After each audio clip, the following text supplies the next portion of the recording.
Okay, many of the students get stuck in the code. Why? Because they just by heart the code, and they just by heart the logic and just by heart the code. So they face many difficulties in the coding problem. So today I am going to show you a very easy technique for most important questions: factorial numbers, Armstrong's numbers, and the prime number. These are the very important questions which are asked in interviews and also in practicals exam and also in practicals in the colleges. So these are very important, and I am giving you a one technique, one loop technique is there. So no need to by heart the code, you just keep the logic in your mind. So we will start. The first is what? Factorial of a number. Factorial of a number. Okay, so everybody knows that. Take example of a 5. If we want to calculate the 5 factorial, then how we calculate? See, 5 into 4 into, sorry, 5 into 4 into 3 into 2 into 1. Understand? What will be the output of this? I think 120. 2 ones are 2, 2 3s are 6, 6 fours are 24, and 24 fives are. Understood? So answer is 120. Okay. So what we did here basically, see, number is 5. After that it decreased to 4. After that it decreased to 3. After that it decreased to 2. After that it decreased to 1. Means we can assume that our n should be greater than 0. We have to give this condition: our n should be greater than 0. Till that time our logic and our code will be executed. So now if we will take algorithm for this, or if we will write the logic for this, what we have to do for that? First of all, first step is what? Take n, means take input. After that, second input is what? Take result. Understand? Take any variable, I am taking result. So this is an variable. Result is an variable. So n is an number input, result is a variable which will store the value 1. Why? Because we are multiplying continuously. We are multiplying and continuously we decreasing n. Understand? So that's why. And we if see, 5 into 4 into 3 into 1, like 120. So we multiplying each number and we are storing that number in the result. That's why we kept result is equals to 1. So now how calculation we should do? So now what I have to do? Result is equal to result into. So I can write like this also. Result is equal to result into n. See, like this. Understand? And the fourth step is what? We will decrement n each time. Understand? We will decrement n each time. And this is our loop. See, we have to calculate this is in the loop. This will all steps will be in this loop. This is the logic. This is the logic of factorial of a number. Okay. Now I'm writing the code, so everybody will understand how to write and how to understand. See, now I am writing the function factorial, and I pass the variable, and this is, I'm calling this function, I'm writing a function, I'm calling the function from here, I'm passing 5, and I'm writing the function here. Understand? And the I'm taking 5 in the form of n.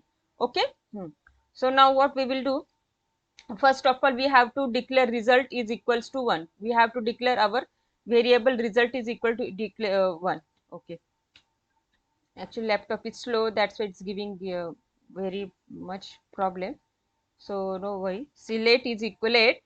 We take one variable result is equals to 1. Why result is equals to 1? Because we are keeping, we are continuously keep multiplication, and we are storing in the result variable. So if we store the multiplication in any variable, then we have to take that variable is equals to 1 value.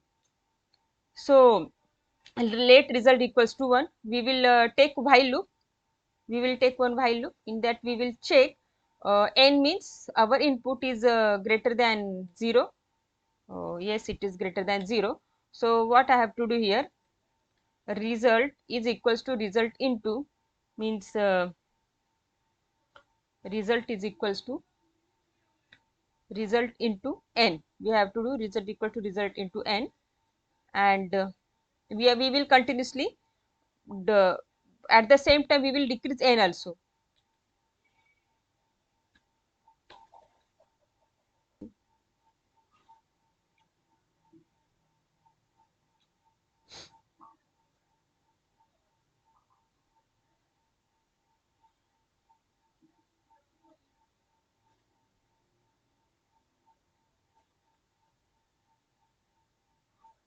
Okay, n minus minus.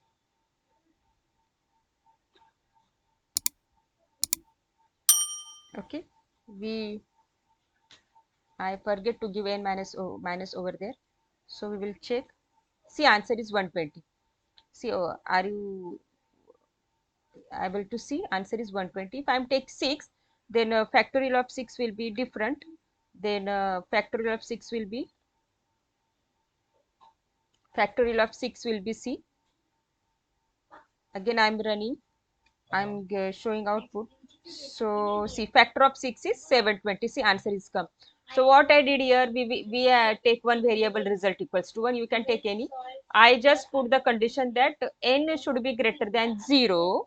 Understand? And result is equals to 1. So result equal to result into n. We keep going on this, and we just decrement n minus minus till n greater than 0, and finally we return the result. This is the logic of the factorial of a number. Now our next topic is what? Our next topic is what? How to find a prime number. Understand? Now just note down this code. If you have any problem, just comment. And if you understand this, I hope you have understand. Then just write down this code. So now I am going to other problem. So just see. I know I am going to erase this. See, now our next program is what? Prime number. Understand? Prime number. So this is I'm just changing the function name. Okay, prime number. Now see, I'm showing the logic of the prime number first. Logic of a prime number. Okay. Now see, prime number is what? Mean a number which can be divisible by itself and one only. Understand? Prime number mean the prime number means the number which can be divisible by one and itself, like the 7 or like the 13, etc. These are the prime number. Okay, these are the prime number. So the basically what most of the students are doing, that is the brute force. If I take the 6, then basically what students are doing, uh, divide that 7, divide that 7, 6, after that 5, after that 4, after that 3, after that 2, sorry, after till 4 only. Okay, yeah, after that 2. Understand? Means what? 6, after that 5, after that 4, after that 3, after that 2, like this. But this is helpful for the small number. But if you will get 1000 number, then what you will do? If you will goes and dividing the number by just below of that number, then the that will be not optimal solution. That will be not optimal solution. So that I will use your square technique method, square root method I will use here. This is very optimal solution. This is what? This is optimal solution. And understand, this optimal solution. And the space is what? See, space is order of n. Understand? Order of n. This is the space is order of n. Okay, so the an interviewer expect this from you. Interviewer is expect this from you. Okay, so this is the optimal solution. Now the logic is that, see, for every number there are two factors. For every number there are two factors. Now take 6 only. If 6 is a small number, if takes sorry, take 36. Now every number has a two factors. So for 36, which are the factorial? Start from 2. Start from 2. 2 and 18. Okay. After that 2 and 18. After that 3. Yes. 3 and 12. After that 4. Yes. 4 and 9. 4 and 9. Okay. 5 is not there. Yes. 6 is there. 6 and 6. Understand? These are, see, these all the factors of a 36. See, these are the factors of a 36. See, I am writing here 36. These are the factors of a 36. So every number has a pair of a factors. Every number has a pair of a factors. And see, the first, see, first is 2 here, first is 3 here, first is 4 here, first is 6. Understand? 6. So now what we will do here, if we will take 36, if your input is what, if your input is 36, so each number, see, square root of 36 what, 6, square root of 36 is what, square root of 36 is what, 6. This is the square root of 36. So 2 is less than 6, 3 is less than 6, 4 is less than 6, and 6 is less than equal to 6. Understand? So for each number there are two factors, and the first number is must less. Understand? First number should be less and other number are greater. See, 2 is less, 18 greater, 3 is less, 12 greater, 4 is less, 9 greater, 6 is less or is equal. Less than or is equals to, we want less than equal to. So these 2, 3, 4, 6 are nothing but our I. These 2, 3, 4, 6 are nothing but our I. So we will give the condition like that. If I is less than equal to square root of number, if I is less than equal to square root of a number, then we will go inside our loop. Then we will go inside our loop and we divide we divide number by each I and we just check whether it is 0 or not. So that's the logic behind this square root method. So now we will start. So let I equal to 2. Understand? For let I equal to 2. Before that we will give the base condition is that if our n means our number, our input, if our n is less than equals to 1, if our n is less than equal to 1, then what? Return false. Return false. This is our base condition. Understand? This is our base condition. Okay, if we can also write this, that if our n means our input is equal to 2, or if our input is equal to 3, then return true. Understand? Because 2 and 3 are the prime number. Okay, these two are the base condition we gave. Now our main logic start from here. See, now for let equal to I equal to 2, we start I from 2, and our now I told you now, each I should be less than the square root of the number. So I less than is equals to math dot square root of n. Understand? And I plus plus, and I plus plus.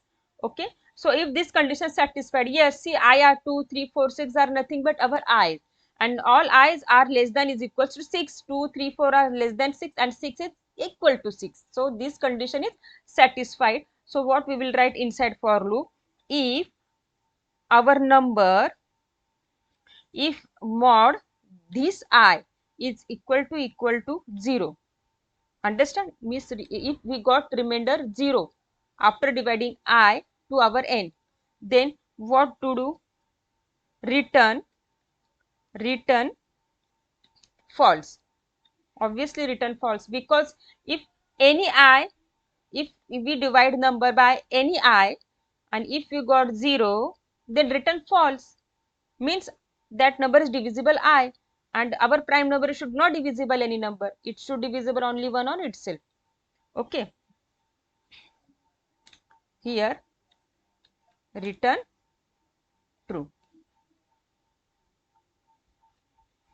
This is the logic behind the math dot square root. This is optimal solution, and for very large input it works.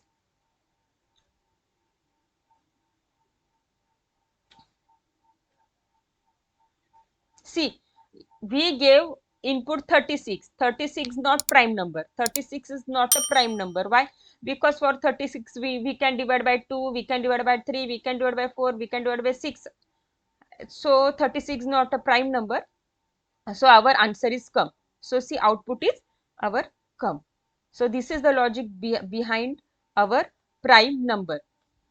Okay, so if interviewer asks you to give the solution of a prime number in optimal way, then how will you will explain by this math.sqrt. If you use method of this math.sqrt, with the help of a square root method, you can easily give answer. Okay, now our next program is what? Our next logic is what? Armstrong number.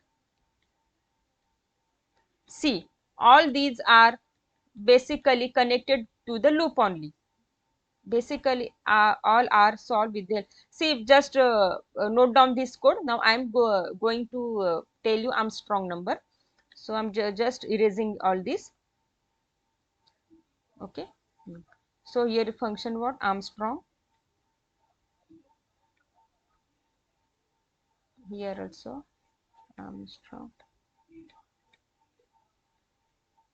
Okay, I will give 153 153. This is Armstrong number.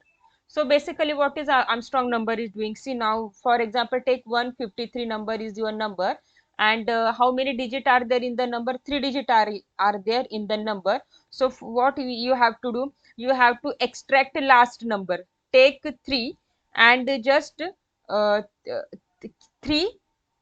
to the power 3 plus. Now extract second last element, means 5 to the power of 3 again. Now the last element is was first, means what? 1. Now 1 again to the power of a 3. Why to the power of a 3? Because the how many total digits in that number, that you have to take in the power. Understand? So 3 cube, 5 cube and 1 cube. So all these should be 153. So we will check now 125. Now we will see 125. After that what? This is 1. Now if we will calculate the addition of this, 7 plus 5, 12 plus 1, 13. Understand? 13, carry 1. 2 plus 2, 4 plus 1, 5. Okay, 5, and 1 will become as it is. So this answer and this answer is match. So this is the logic behind Armstrong number. This is the logic behind Armstrong number. We just first of all we calculate the total number of a digit from that number, and we just calculate the power. We just keep that number to the power. For example, 3 to the power 3 plus 5 to the power 3 plus 1 to the power 3. And in this way we will add all these and we will get the final answer. If that final answer and that original number is same, means that number is Armstrong number. Means that number is Armstrong number. So what we have to do here? We will first of all we have to use, first of all we will do what logic we will apply here. So first